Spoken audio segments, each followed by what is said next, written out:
أعوذ بالله من الشيطان الرجيم بسم الله الرحمن الرحيم إن الله يأمر بالعدل والإحسان وإيتاء ذي القربى وينهى عن الفحشاء والمنكر والبغي يعظكم لعلكم تذكرون صدق الله مولانا العظيم وصدق رسوله النبي الكريم ونحن على ذلك لمن الشاهدين والشاكرين والحمد لله رب العالمين ربي صل وسلم وبارك عليه الحمد لله আল্লাহ পাকের দরবারে লাখো কোটি শুকরিয়া আদায় করছি। রব্বুল আলামিন আমাদেরকে পবিত্র রবিউস সানি শরীফের প্রথম জুমা আদায় করার তৌফিক দিয়েছেন। সবাই বলেন আলহামদুলিল্লাহ। আমি সূরা নাহলের 90 নম্বর আয়াত তেলাওয়াত করেছি। এই আয়াতটি সারা বিশ্বের খতিবগণ জুমার খুতবার মধ্যে তেলাওয়াত করেন। এর রহস্য কি? কেন এই আয়াতটি পৃথিবীর যে কোনো প্রান্তে গেলে খুতবা শুনলে আপনি খতিবদের জবানে এই আয়াতটি শুনতে পাবেন। বিশেষ করে আমাদের দেশে দ্বিতীয় খুতবার শেষের দিকে এই আয়াতটি তেলাওয়াত করা হয়। এই আয়াতের শানে নুজুলের একটি চমৎকার ঘটনা আছে। আমার নবীর একজন দুধ ভাই ছিলেন হযরত ওসমান ইবনে মাজউন রাদিয়াল্লাহু তাআলা। ওসমান ইবনে আফফান উনি ইসলামের, ওনাকে তো আমরা চিনি। আমি যার কথা বলছি উনার নাম হলেন ওসমান ইবনে মাজউন রাদিয়াল্লাহু তাআলা। উনি আমার নবীর দুধ ভাই ছিলেন। অর্থাৎ আমার নবী যেই দুধমা হালিমার দুধ পান করেছেন, সেই দুধমা হালিমার দুধ হযরত ওসমান ইবনে মাজউন রাদিয়াল্লাহু তাআলা আনহু পান করেছেন। সেই হিসাবে তিনি আমার নবীর রেজাই ভাই। ইসলামের প্রথম দিকে আমার নবীজি যখন ওনার আপনজনদের কাছে ইসলাম প্রচার করছিলেন, একদিন আমার নবীজি ঘরের বারান্দায় বসা ছিলেন। এমন সময় হযরত ওসমান ইবনে মাজউন রাদিয়াল্লাহু তাআলা আনহু উনি তখনও ইসলাম কবুল করেন নাই। উনি যখন আমার নবীর ঘরের সামনে দিয়ে যাচ্ছিলেন, আল্লাহর প্যারা হাবিব সাল্লাল্লাহু আলাইহি ওয়াসাল্লাম ওসমান ইবনে মাজউনকে ডাক দিলেন, ভাইজান আপনি আমার ঘরে একটু আসুন। হযরত ওসমান ইবনে মাজউন রাদিয়াল্লাহু তাআলা আনহু তিনি আমার নবীর ডাকে সাড়া দিয়ে আমার নবীর ঘরের বারান্দায় গেলেন। যখন আমার নবীজি হযরত ওসমান ইবনে মাজউনকে ওনার পাশে বসালেন, তখন ওসমান ইবনে মাজউন রাদিয়াল্লাহু তাআলা আনহু বসার দেরি আসমান থেকে জিবরাইল ফেরেশতা এসে একটি আয়াত নাজিল করলেন। আমার নবীকে একটি আয়াত পাঠ করে শোনালেন।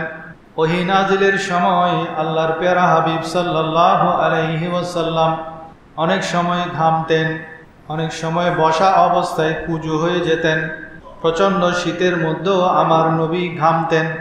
আমার নবীর এই পরিস্থিতি, এই অবস্থা দেখে হযরত ওসমান ইবনে মাজউন রাদিয়াল্লাহু তাআলা আনহু আমার নবীকে জিজ্ঞেস করেন, ও ভাই মোহাম্মদ, তোমার কি হয়েছে? তুমি এরকম করছো কেন? তখন আল্লাহর নবী বলেন, এই মাত্র আমার নিকট ওহী নাজিল হয়েছে।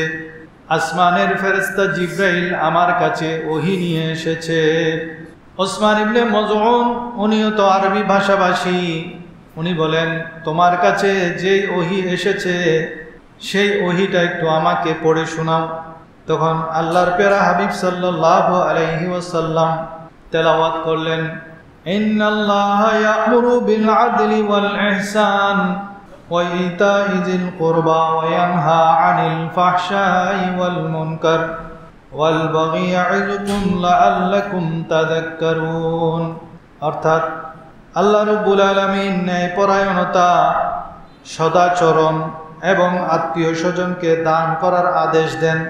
তিনটা আদেশ এই আয়াতের মধ্যে আল্লাহ দিয়েছেন। এক নাম্বার হলো ন্যায়পরায়ণতা, আদল, ন্যায়পরায়ণ, ন্যায় বিচার, ন্যায় নিষ্ঠা। 2 নম্বর হলো ওয়াল ইহসান, সদাচরণ। 3 নম্বর হলো ওয়া ইতা'i যিল কুরবা, আত্মীয় স্বজনকে দান করা। এই তিনটা হুকুম আল্লাহ এই আয়াতের মধ্যে দিয়েছেন। এরপর আল্লাহ রব্বুল আলামিন নিষেধ করেছেন ওয়ায়ানহা আনিল ফাহশাই, অশ্লীলতা, অশ্লীলতা থেকে আল্লাহ তাআলা নিষেধ করেছেন। ওয়াল মুনকার, অবাধ্যতা থেকে নিষেধ করেছেন। ওয়াল বাগি, এবং অসঙ্গত কাজ থেকে আল্লাহ তাআলা নিষেধ করেছেন। তিনটি আদেশ, তিনটি নিষেধ। তো এই আয়াত যখন শুনলেন, যেহেতু হযরত উসমান বিন মাজউন উনি এমন একজন সাহাবী যিনি ইসলাম কবুলের আগেও কোনোদিন মদ পান করেন নাই, শিরিক করেন নাই, হানিফ ছিলেন। অনেক সাহাবী আছেন যারা ইসলামের আগেও, তখন তো মদ পান করা পানির মতো মদ পান করত, আরবের লোকেরা মদ পান করত পানির মতো ইসলামের আগে। কিন্তু উসমান বিন মাজউন সহ আরও কিছু কিছু সাহাবী আছেন যারা ইসলাম কবুল করার আগেও মদ পান করতেন না, জেনা করতেন না, মদ পানকে ঘৃণা করতেন। তাদের মধ্যে আমার নবীর রেজাই ভাই হযরত উসমান বিন মাজউন উনিও ছিলেন। হযরত আবু বকর সিদ্দিক রাদিয়াল্লাহু তাআলা আনহু ছিলেন। হযরত আলীউল মুরতুজা রাদিয়াল্লাহু তাআলা আনহু ছিলেন। হযরত আবু ওবায়দা ইবনুল জাররাহ রাদিয়াল্লাহু তাআলা আনহু ছিলেন। হযরত সাঈদ বিন যায়েদ রাদিয়াল্লাহু তাআলা আনহু ছিলেন। হযরত ওসমান বিন আফফান প্রমুখ সাহাবী যারা ইসলামের পূর্ব যুগেও হানিফ ছিলেন। তারা এই কাফেরদের উচ্ছৃঙ্খল আচার আচরণ এগুলো পছন্দ করতেন না। তো ওসমান বিন মাজউন রাদিয়াল্লাহু তাআলা আনহু যেহেতু আরবি ভাষাভাষী ছিলেন, কোরআনের এই আয়াতের ভাব গাম্ভীর্যতা, বালাগাত, ফাসাহাত, ভাষার শৈলী দেখে তিনি আশ্চর্য হলেন এবং বললেন, হে ভাই মোহাম্মদ, তোমার আল্লাহ কি এত সুন্দর কথা বলেন, ন্যায় বিচারের কথা বলেন, আদল এহসানের কথা বলেন, আত্মীয়দেরকে দান করার জন্য বলেন, ফাহেসা কাজ থেকে বিরত থাকতে বলেন এবং অবাধ্যতা থেকে, অসঙ্গত কাজ থেকে বিরত থাকতে বলেন। যদি সত্যি এটা তোমার আল্লাহর বাণী হয়, এটাই যদি তোমার পয়গাম হয়, তাহলে আর দেরি কিসের? তুমি আমাকে তোমার সেই কলমা পড়িয়ে দাও, আশহাদু আল্লা ইলাহা ইল্লাল্লাহু ওয়া আশহাদু আন্না মুহাম্মাদান আবদুহু ওয়া রাসূলুহু। সুবহানাল্লাহ। হযরত উসমান বিন মাজউন রাদিয়াল্লাহু তাআলা আনহু একটি আয়াত পড়েই ইসলামের ছায়া তলে এসে গেছেন। যেহেতু তারা আরবি ভাষাভাষী ছিলেন, আরবির ভাষার যে মাহাত্ম্য সেটা তারা বুঝতে পারতেন। উসমান বিন মাজউন রাদিয়াল্লাহু তাআলা আনহু উনি আমার নবীকে একদিন আরজ করেন, ইয়া রাসূলুল্লাহ, আমার কাছে দুনিয়াদারি ভালো লাগে না, আমি বৈরাগ্যবাদ গ্রহণ করতে চাই, যেটা খ্রিস্টানদের মধ্যে আছে, বৈরাগী হয়ে যাওয়া। কিন্তু আমার নবী বলেন, লা রাহবানিয়াতা ফিল ইসলাম, ইসলামের মধ্যে বৈরাগ্যতা নাই।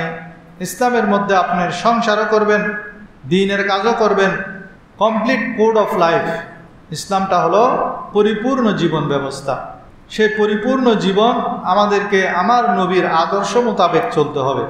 আমার নবী দুনিয়াদারিও করেছেন, ঘর সংসারও করেছেন, স্ত্রীদেরকেও সময় দিয়েছেন, সন্তানও লালন পালন করেছেন, বাজারেও গিয়েছেন এবং মসজিদে নববীর লক্ষ লক্ষ সাহাবীর ইমামতিও করেছেন, রোজাও রেখেছেন, ইফতারও করেছেন।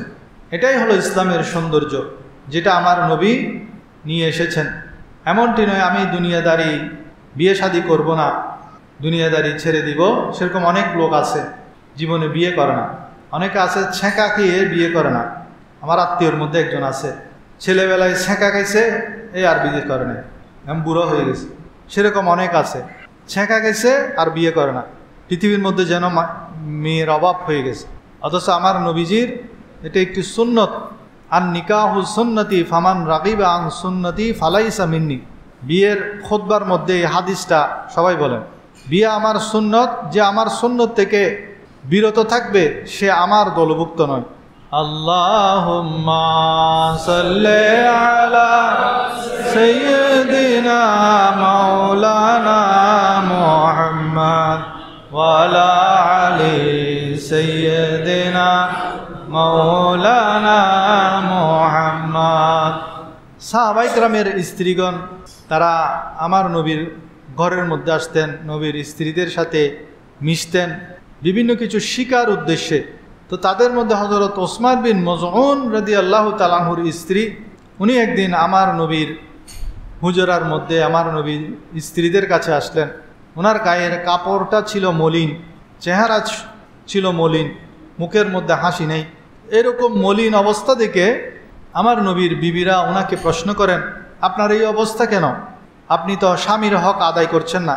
কারণ মহিলারা স্বামীর হক আদায় করতে হলে তাদেরকে পরিষ্কার পরিচ্ছন্ন থাকতে হবে, কিন্তু আমাদের ঘরের মহিলারা স্বামীর হক সেটা বুঝে না। তারা শুধু পরিষ্কার পরিচ্ছন্ন হয় কখন? কোথাও বাহিরে গেলে, বেড়াতে গেলে। কিন্তু স্বামীর হক হলো সবসময় স্বামীর কাছে পরিষ্কার পরিচ্ছন্ন হয়ে সুগন্ধি লাগিয়ে যাওয়া। কিন্তু আমাদের মহিলাদের কাজ কামের এতই ব্যস্ততা, তারা স্বামীর এই হকটা যথাযথ আদায় করতে পারে না। তো ওসমান বিন মজউন রাদিয়াল্লাহু তাআলা আনহুর স্ত্রীও এরকম মলিন চেহারা, মলিন কাপড় দেখে আমার নবীর বিবিরা প্রশ্ন করলেন, কি ব্যাপার, তুমি স্বামীর হক আদায় করো না? তখন ওসমান বিন মজউনের স্ত্রী বললেন, আমি কি স্বামীর হক আদায় করব? আমার স্বামী সারা রাত ইবাদত করে, সারাদিন রোজা রাখে, উনি আমার দিকে ফিরেও তাকায় না, সেজন্য আমার এই অবস্থা। এই কথাটি আমার নবীর কানে গেল। নবীজি হযরত ওসমান বিন মজউনকে ডাকলেন, ডেকে বলেন, হে ওসমান, হে আমার ভাইজান, আপনার কাছে কি আমার আদর্শ, আমার চলাফেরা, আমার জীবন যাপন, আমার জীবন চরিত্র ভালো লাগে না? আমি যেভাবে চলি, আমি পরিবারের যে হক সেটাও আদায় করি, আমি রোজাও রাখি, আবার ইফতারও করি। এমনটি নয় যে আমি সারা রাত ইবাদত করি, ঘুমাই না, আমি ঘুমও যাই, সাথে সাথে ইবাদতও করি। আমি মাঝে মাঝে রোজাও রাখি, আবার রোজা ছেড়েও দেই। আমার পরিবারের হক যেটা সেটা আমি যথাযথ আদায় করি। আমার ভাইজান, আপনার কাছে কি আমার এই জীবন চরিত, আমার এই জীবন আদর্শ কি ভালো লাগে না? হযরত ওসমান বিন মজউন বলেন, ইয়া রাসূলুল্লাহ, আমার জীবন আপনার উপর কোরবান, অবশ্যই আপনার জীবন চরিত আমার কাছে ভালো লাগে। আমার ভুল হয়ে গেছে, আমি আজকে থেকে সংশোধন হয়ে যাব। তখন হযরত ওসমান বিন মজউন রাদিয়াল্লাহু তাআলা আনহু আমার নবীর এই ওয়াজ নসিহত শোনার পর যথাযথভাবে স্ত্রীর হক আদায় করতে লাগলেন। বেশ কিছুদিন পর হযরত ওসমান বিন মজউনের স্ত্রী অত্যন্ত সাজসজ্জিত পরিচ্ছন্ন অবস্থায় আমার নবীর বিবিদের কাছে আসলেন। আজকে একদম ভিন্ন। আগে এসেছিলেন অপরিচ্ছন্ন মলিন পোশাক পরিধান করে, চেহারা সুরত মলিন, মুখে হাসি নেই। কিন্তু আমার নবীর স্ত্রীরা বলেন, আজকে ওসমান বিন মজউনের স্ত্রীর চেহারা খিলখিল করছিল, উনি শুধু হাসছিলেন, আনন্দিত হয়েছেন। সবাই বলেন সুবহানাল্লাহ। এর দ্বারা আমরা বুঝতে পারলাম আমার নবী সেদিন ওসমান বিন মজউনকে যে ওয়াজ করেছেন সে ওয়াজ কাজ হয়েছে। সেজন্য ওসমান বিন মজউন তার স্ত্রীর সাথে, তার পরিবারের সাথে যথাযথ হক আদায় করেছেন। সবাই বলেন সুবহানাল্লাহ। আমাদের উচিত, স্ত্রীদের উচিত স্বামীর অধিকার কি সেটা জেনে স্বামীর হক আদায় করা, এবং স্বামীদের উচিত স্ত্রীর অধিকার কি সেটা জেনে বুঝে তাদের সেই হক যথাযথ আদায় করা। শুধু নামাজ রোজা এই ইবাদতের মাধ্যমে কাটানোর নাম ইসলাম নয়। ইসলামটা হলো পরিপূর্ণ আমার নবী যেভাবে জীবন যাপন করেছেন সেই অনুযায়ী জীবনটাকে সাজানো, এটার নামই হলো ইসলাম। এই ওসমান বিন মজউন রাদিয়াল্লাহু তাআলা আনহুর ইন্তেকালের পর নবী করিম সাল্লাল্লাহু আলাইহি ওয়াসাল্লাম ওনাকে দেখতে গেলেন, ওনার কপালের মধ্যে চুম্বন করলেন এবং অনেক কান্না করলেন। আমার নবীজির কান্না দেখে সমস্ত সাহাবায়ে কেরাম কান্না করতে লাগলেন। হিজরতের মাত্র 2.5 বছর পর মদিনা শরীফের মধ্যে সর্বপ্রথম মুহাজিরদের মধ্যে যিনি সর্বপ্রথম ইন্তেকাল করেছেন তিনি হলেন হযরত ওসমান বিন মজউন। তো তখন মুসলমানদের কোনো কবরস্থান ছিল না, কারণ কবর দেওয়ার জন্য ইসলামের পর কবর দেওয়ার জন্য প্রয়োজনও হয় নাই, কেউ সেটা মাথাও ঘামায় নাই। যেমন আমাদের এখানে অনেক লোক আছেন পুরা জীবন বাসা বাড়িতে কাটিয়ে দিয়েছেন, মৃত্যুর পরে তাদের হোঁশ হয়, হায়রে কবর কোথায় দিব? তখন ওই পাড়া মহল্লায় আত্মীয় স্বজনের দ্বারে দ্বারে ঘুরতে থাকে। অনেকে দালান কোঠা করেছেন, কিন্তু শেষ ঠিকানা যেখানে কবর দেওয়া হবে সেই কবরস্থানটা জোগাড় করে নেই। সেরকম অনেক আছে, আমাদের এলাকার মধ্যেও আছে। আমাদের সমাজে প্রত্যেকের আলাদা আলাদা কবরস্থান আছে, কিন্তু বাহির থেকে একজন লোক এসে সেখানে স্থায়ীভাবে আমাদের সমাজের মধ্যে স্থায়ীভাবে থাকা আরম্ভ করলেন, কিন্তু তাদের কোনো পারিবারিক কবরস্থান ছিল না। তো ওই লোকের মৃত্যু হলে তার সন্তানেরা প্রত্যেকের ঘরে ঘরে গিয়ে ধর্ণা দিতে লাগলো যে আমার বাবাকে কবর দিতে হবে, একটু কবরের জায়গা চাই। শেষ পর্যন্ত আমাদের সমাজের এক ব্যক্তি তাদের পুকুর পাড়ের মধ্যে ব্যবস্থা করে দিলেন। তো এই জিনিসটা আমাদের চিন্তা করা দরকার। আমরা লক্ষ লক্ষ টাকা দিয়ে ফ্ল্যাট কিনি, কিন্তু ইন্তেকালের পর আমাদের কবরের শেষ ঠিকানা কোথায় হবে, কোথায় আমাকে আমার সন্তানরা নিয়ে দাফন করবে? দাফনের পরেও তো তাদের জিয়ারতের আসা যাওয়া, জিয়ারতের জন্য যেতে হবে। সেজন্য বাসা বাড়িতে এসেছেন ভালো কথা, কিন্তু বাড়ি যেখানে আপনার দাফন হবে সেখানে আসা যাওয়া করা দরকার। কবরস্থানটা যাতে ঠিক থাকে সেই দিকে আমাদের নজর দেওয়া দরকার। আল্লাহ তাআলা আমাদেরকে বুঝার তৌফিক দান করুন। তো যেহেতু হিজরতের পর সর্বপ্রথম হজরত ওসমান বিন মজউন রাদিয়াল্লাহু তাআলা ইন্তেকাল করেছেন মুহাজিরদের মধ্যে, তো আমার নবীজি জান্নাতুল বকি, যেটা মধ্যে প্রায় 10,000 সাহাবী শায়িত আছেন, মদিনা শরীফের মধ্যে কেউ যদি গিয়ে ইন্তেকাল করেন তাদেরকেও সেখানে দাফন করা হয়। তো দাফন করার পর তাদের সিরিয়াল আছে, কবরের সিরিয়াল দিতে দিতে যদি ওই পুরা কবরস্থান শেষ হয়ে যায় আর কোথাও জায়গা না থাকে, আবার শুরু থেকে শুরু করে যেখান থেকে প্রথম কবর দিয়েছে সেখান থেকে আবার তারা একটু 1-2 হাত মাটি ভরাট করে আবার শুরু করে, একটার উপর একটা কবর।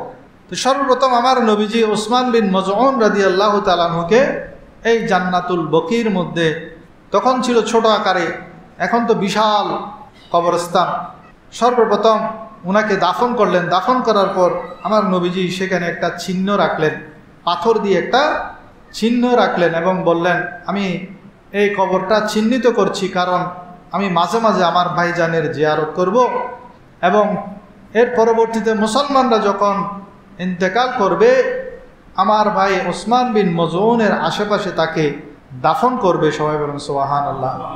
এভাবেই জান্নাতুল বকির উৎপত্তি হয়েছে। সর্বপ্রথম জান্নাতুল বকির মধ্যে দাফন করা হয়েছে হজরত ওসমান বিন মজউন রাদিয়াল্লাহু তাআলা আনহুকে।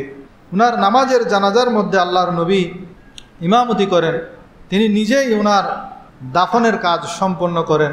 এই ওসমান বিন মজউন তিনি সর্বপ্রথম কোরআনের আয়াত, যেটা খুতবার দ্বিতীয় খুতবার শেষের দিকে প্রত্যেক ইমাম সাহেব পড়েন, ইন্নাল্লাহা ইয়া'মুরু বিল আদলি ওয়াল ইহসান ওয়া ইতাই যিল কুরবা ওয়া ইয়ানহা আনিল ফাহশাই ওয়াল মুনকার ওয়াল বাগি ইয়াইযুকুম লাআল্লাকুম তাযাক্কারুন। এই আয়াতটি শুনে ইসলাম কবুল করেছেন। সবাই বলেন সুবহানাল্লাহ। সারা বিশ্বের মুসলমানগণ কেন এই আয়াতটি খুতবার মধ্যে পাঠ করেন?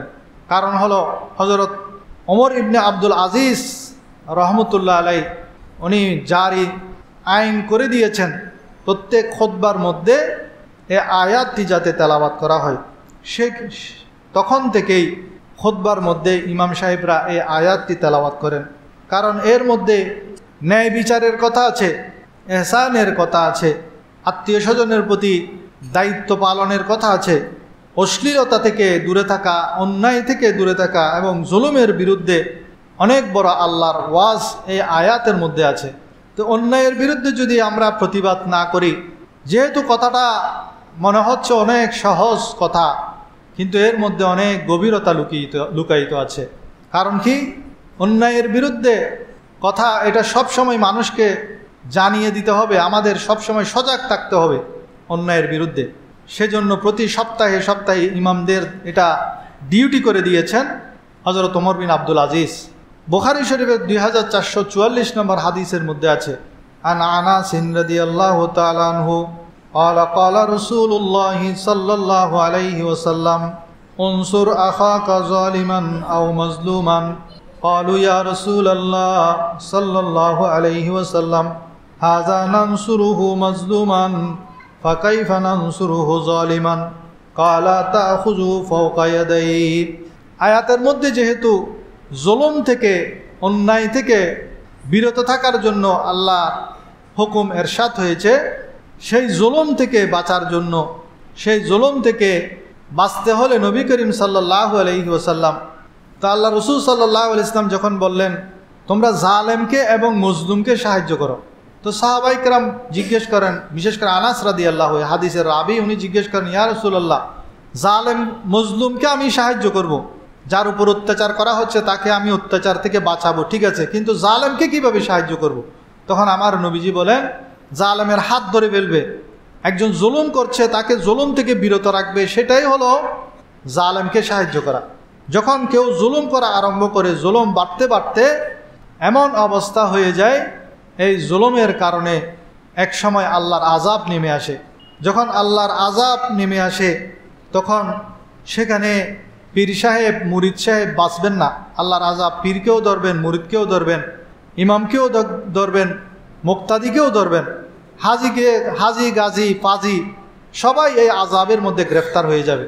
সেজন্য শুধু জালেম মজলুমকে সাহায্য করার কথা বলে নাই, আমার নবীজি জালেমকেও সাহায্য করার কথা বলেছেন। কেউ যদি জুলুম করে তাকে, সেই অন্যায়কারীকে, সেই জালেমকে আমাদের হাত দিয়ে দমন করতে হবে, যে কোনোভাবে তাকে জুলুম থেকে বিরত রাখতে হবে।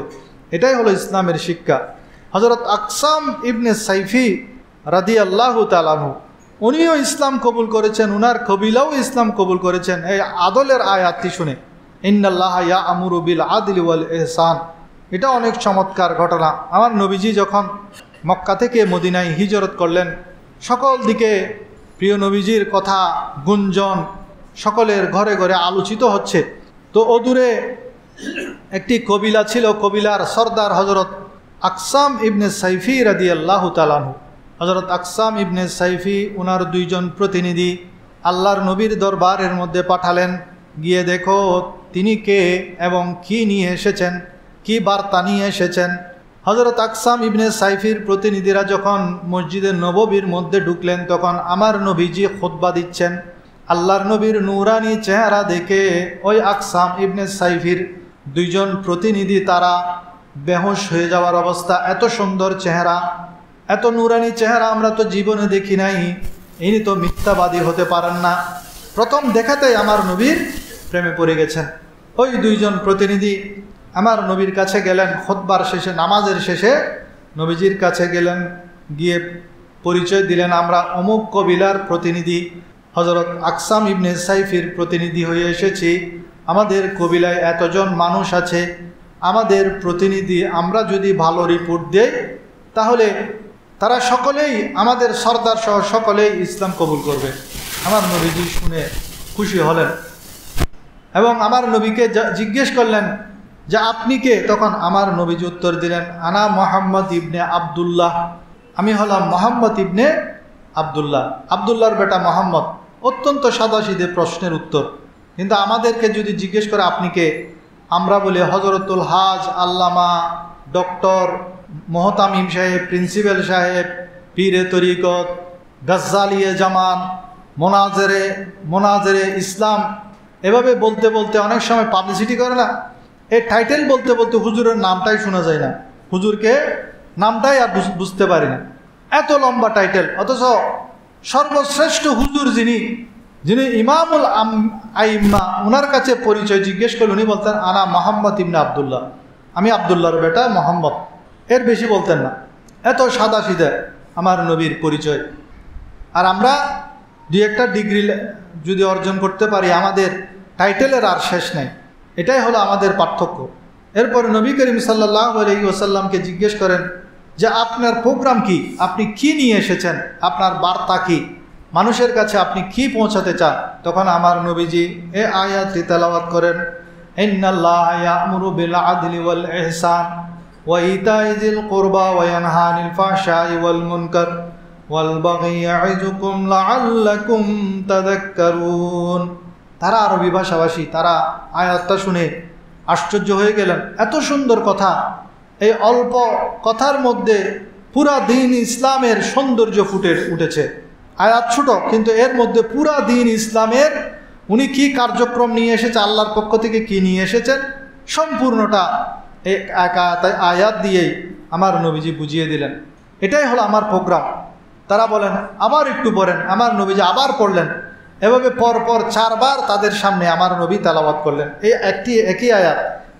তারা বলছেন যে আবার একটু তেলাওয়াত করুন, আবার একটু তেলাওয়াত করুন। এভাবে বলতে বলতে ওই দুইজন প্রতিনিধি বললে, ইয়া রাসূলুল্লাহ, আপনি আর দেরি করবেন না, আপনি আমাদেরকে কলমা পড়িয়ে দিন। সবাই বলেন সুবহানাল্লাহ। তারা দুইজন ইসলাম কবুল করে চলে গেলেন তাদের কবিলার কাছে। সরদার আকসাম ইবনে সাইফিকে সকল ঘটনা বললেন। আকসাম ইবনে সাইফি সব কিছু শুনে, এই আয়াতটি শুনে তিনিও আবির্ভূত হয়ে গেলেন। তিনি সিদ্ধান্ত নিলেন তিনি যাবেন, তিনি আমার নবীর দরবারে গেলেন।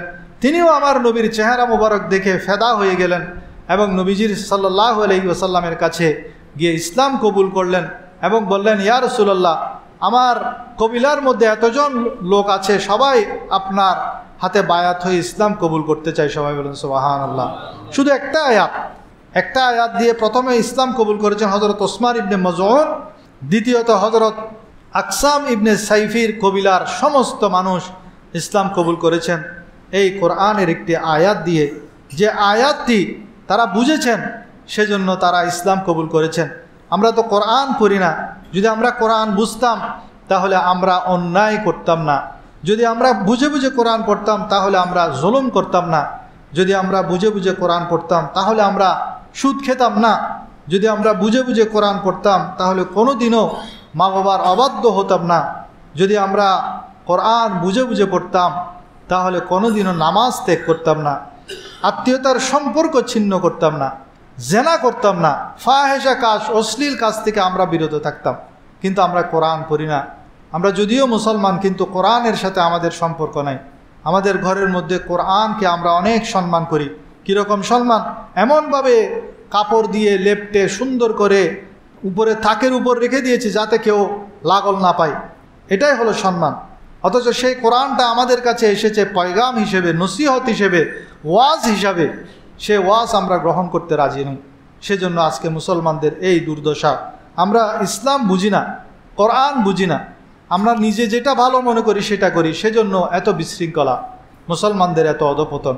আল্লাহ রাব্বুল আলামিন আমাদেরকে কোরআন, নিয়মিত কোরআন পড়ার এবং কোরআন বুঝার তৌফিক দান করুন। দুনিয়ার জমিনে সবচেয়ে বেশি ন্যায় এবং আদল প্রতিষ্ঠা করেছেন ওমর ফারুক রাদিয়াল্লাহু তাআলা আনহু। সেজন্য উনাকে সমুদ্রের পানিয়ে পর্যন্ত ভয় পেত। নীলনদ যখন মিশর বিজয় হলো তখন মিশরের গভর্নর ছিলেন হযরত আমর ইবনুল আস রাদিয়াল্লাহু। তিনি দেখলেন সেখানে প্রতি বছর একজন কুমারী নারীকে জবে করতে হয়, রক্ত প্রবাহিত করতে হয়। রক্ত প্রবাহিত করলে তারপর নীলনদের পানি প্রবাহিত হয়। যতদিন নারী জবে করে না ততদিন পানি প্রবাহিত হয় না। এরকম একটা কুসংস্কার দেখে আমর ইবনুল আস রাদিয়াল্লাহু তাআলা আনহু ওমর রাদিয়াল্লাহু তাআলা আনহুর কাছে চিঠি লিখলেন। বলেন যে এখানে এরকম একটা কুপ্রথা আছে, এটা তো ইসলাম সমর্থন করে না, আমি কি করব? তখন ওমর রাদিয়াল্লাহু তাআলা আনহু একটা চিঠি লিখলেন নীলনদকে উদ্দেশ্য করে, হে নীলনদ, তুমি যদি আল্লাহর হুকুমে জারি হতে চাও তাহলে জারি হয়ে যাও। আর যদি তুমি একজন মহিলার রক্ত প্রবাহিত হওয়ার মহতাজ হয়ে থাকো তাহলে তোমার মতো নীলনদ আমাদের মুসলমানদের দরকার নেই। এই কথাটি লিখে ওমর রাদিয়াল্লাহু তাআলা আনহু একটা বাহকের মাধ্যমে চিঠি পাঠিয়ে দিলেন। বললেন আমর ইবনুল আসকে বলবে এই চিঠিটা নীলনদের মধ্যে নিক্ষেপ করতে।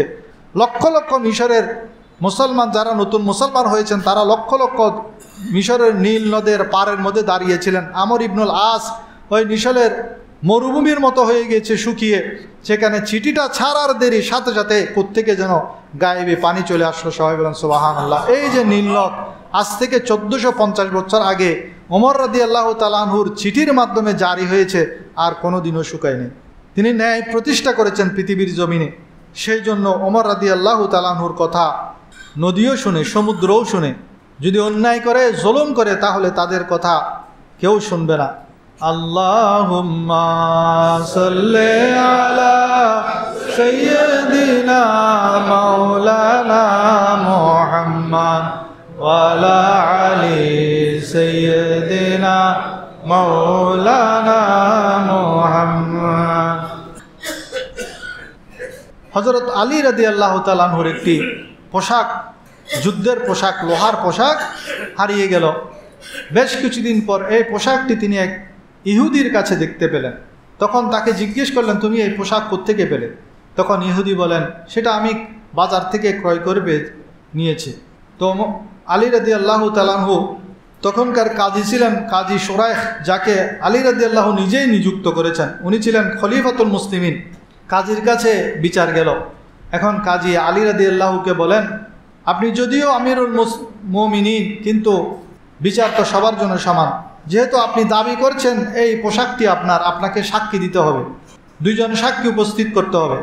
তখন আলী রাদিয়াল্লাহু তাআলা আনহুর পক্ষে দুইজন সাক্ষী আনা হলো। একজন হলেন আলী রাদিয়াল্লাহুর ছেলে হযরত হাসানে মুজতাবা রাদিয়াল্লাহু তাআলা আনহু, দ্বিতীয়জন হলেন আলী রাদিয়াল্লাহুর গোলাম হযরত কাম্বার রহমতুল্লাহ আলাইহি।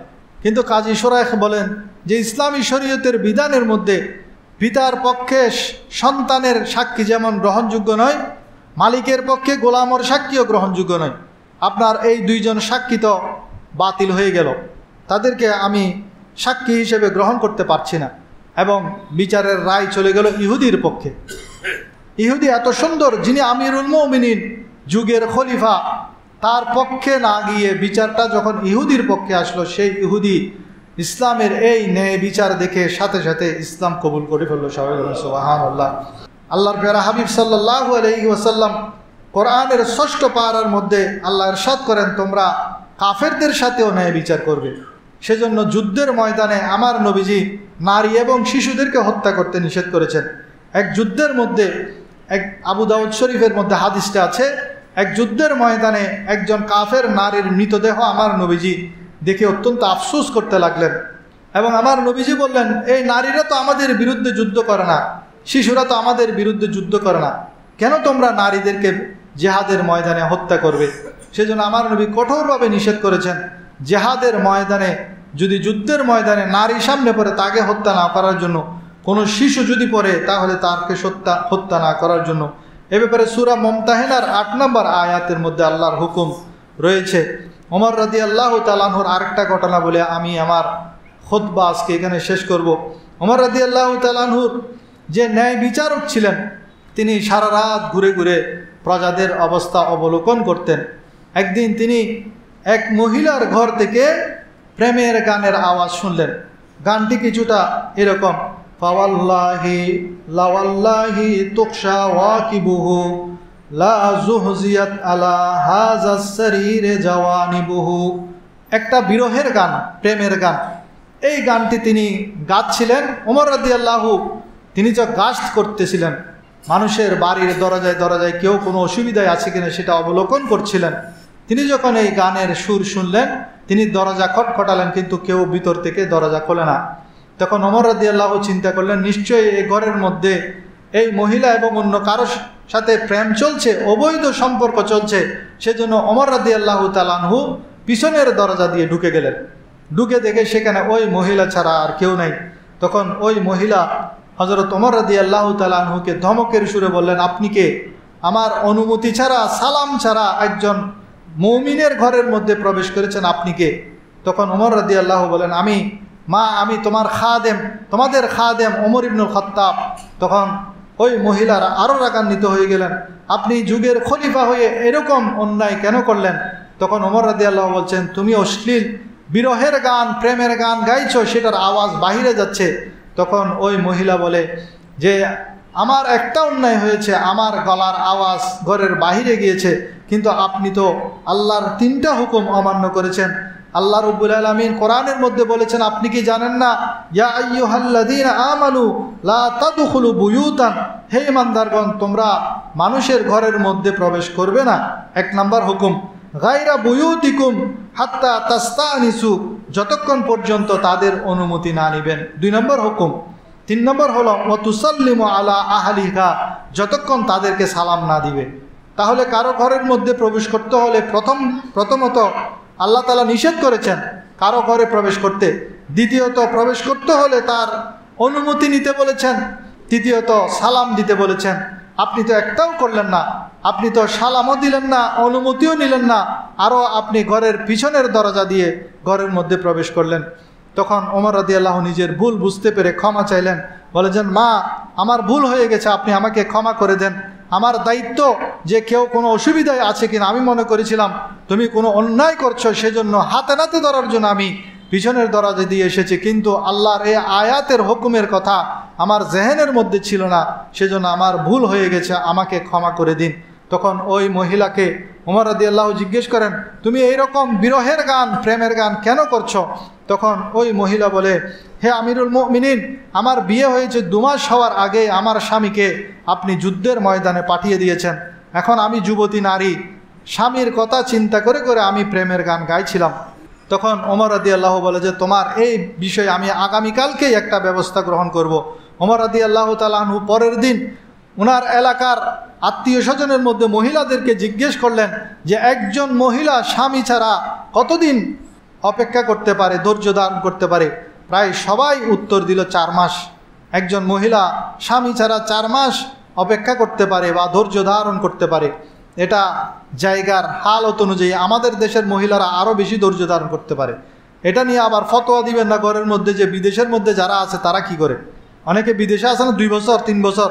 আমাদের দেশের মহিলারা আমাদের আবহাওয়ার কারণে, আমাদের খাদ্যের গুণাগুণের কারণে আমাদের দেশের মহিলারা আরও বেশি ধৈর্য ধারণ করতে পারে। কিন্তু আরবের মহিলাদের ব্যাপারে এটা ফতোয়া, এটা ফোকায়ে ইকরাম বিশ্লেষণ করে দিয়েছেন। সেজন্য সেটাও আমি বলে দিচ্ছি, কালকে আবার ঘরে গিয়ে আপনারা এই ফতোয়াটা দিয়ে দিয়েন না। তো ওমর রাদিয়াল্লাহু তাআলা আনহু সাথে সাথে আইন করে দিলেন, কোনো সৈন্য বাহিনীতে কোনো সৈন্য যদি যায় তাকে 4 মাস অন্তর অন্তর ছুটি দিতে হবে। সবাই বলেন সুবহানাল্লাহ। এভাবে ওমর রাদিয়াল্লাহু তাআলা আনহু ইন্তেকালের সময় পর্যন্ত তিনি ন্যায় বিচার করেছেন। হযরত ওমর রাদিয়াল্লাহু তাআলা আনহু যখন ইন্তেকাল করবেন তখন নিজের সন্তানকে আয়েশা সিদ্দিকা রাদিয়াল্লাহু তাআলা আনহার কাছে পাঠালেন, তুমি গিয়ে বলো আয়েশাকে যে আমার কবরটা যাতে আবু বকর সিদ্দিকের পাশে হয়। প্রথমে আমার নবীজির রওজা, এরপরে আবু বকর সিদ্দিকের কবর, এরপরে ওমরের কবর। তো সেই জায়গাটা খালি ছিল, সেটা আয়েশা সিদ্দিকা বলেন আমি তো মনে মনে চিন্তা করে রেখেছিলাম এই জায়গার মধ্যে আমার কবর হবে, কিন্তু আজকে যখন খলিফাতুল মুসলিমিন এই জায়গাটা চেয়ে ফেলেছেন আমি তাকে দিয়ে দিলাম। কিন্তু ওমর রাদিয়াল্লাহু তাআলা আনহু ওনার সন্তানকে বলে দিলেন, খবরদার, উনি তো আমার জীবিত থাকা অবস্থায় অনুমতি দিয়েছেন, কিন্তু আমার মৃত্যুর পরে ওনার মতামত হয়তো পাল্টেও যেতে পারে। সেজন্য আমার মৃত্যুর পর আমার এই কাফন পেঁচিয়ে আমার এই লাশটা আয়েশা সিদ্দিকার ঘরের দরজার মধ্যে রাখবে, আবার ওনার কাছ থেকে অনুমতি নেবে। এরপরে যদি অনুমতি দেয়, আমার মৃত্যুর পরে যদি অনুমতি দেয়, তারপরে আমাকে সেখানে দাফনের ব্যবস্থা করবে। এমন ন্যায় বিচারক ছিলেন হযরত ওমর ফারুক রাদিয়াল্লাহু তাআলা আনহু। সেজন্য বিশ্বের জমিনের মধ্যে ওনাদেরকে মানুষ এখনও স্মরণ করে ন্যায় বিচারের কারণে। আল্লাহ রাব্বুল আলামিন আমাদেরকেও ন্যায় বিচার করার তৌফিক দান করুন, অন্যায় অশ্লীলতা থেকে বেঁচে থাকার তৌফিক দান করুন, বিশেষ করে বুঝে বুঝে কোরআন তেলাওয়াত করার। আপনি যখন বুঝে বুঝে কোরআন তেলাওয়াত করবেন দেখবেন আপনার অনেক সমস্যার সমাধান হয়ে যাচ্ছে। আল্লাহ রাব্বুল আলামিন আপনার চোখ খুলে দিবেন। সেজন্য বুঝে বুঝে একটা অনুবাদওয়ালা ছোটোখাটো তফসিরে লেখা আছে এরকম কোরআন প্রতিদিন 1 পৃষ্ঠা পড়ুন, দেখবেন আপনার অনেক সমস্যা আল্লাহ কোরআনের মধ্যে সমাধান করে দিয়েছেন। মানুষের পিছনে পিছনে আর ঘুরতে হবে না। আল্লাহ রাব্বুল আলামিন, আমি ওই কথাটা আবার বলছি কারণ পরে অনেক মানুষ আবার এসেছেন, সেজন্য ঘোষণাটা আবার দিচ্ছি। মসজিদ কমিটির উদ্যোগে কবরস্থান ক্রয় করার জন্য সিদ্ধান্ত নিয়েছেন মসজিদ কমিটি। আপাতত 2 কাঠা জায়গা নিয়েছেন। আপনারা প্রত্যেকে মসজিদ কমিটির সাথে যোগাযোগ করুন। 2 কাঠা জায়গার মূল্য প্রায় 80 লক্ষ টাকা। আপনারা টাকার দিয়ে সেই কবরস্থানের মধ্যে আপনারা নিজেরাও দাফন কাফনের ব্যবস্থা করতে পারবেন। সেরকম না, যারা বড় অ্যামাউন্ট দিবেন একটা কবরের জায়গা জন্য আপনারা সেরকম সুযোগ সুবিধা পাবেন, সেই ব্যাপারে আপনারা আলোচনা করে নেবেন। আল্লাহ রাব্বুল আলামিন আমাদের ভাইদের এই উদ্যোগটা যাতে যথাযথভাবে সফল হয়, আরও জায়গা যাতে আরও বাড়িয়ে নিতে পারে সেই তৌফিক দান করুন, আমিন। যারা সুন্নত করেন না সুন্নত করুন। আসসালামু আলাইকুম।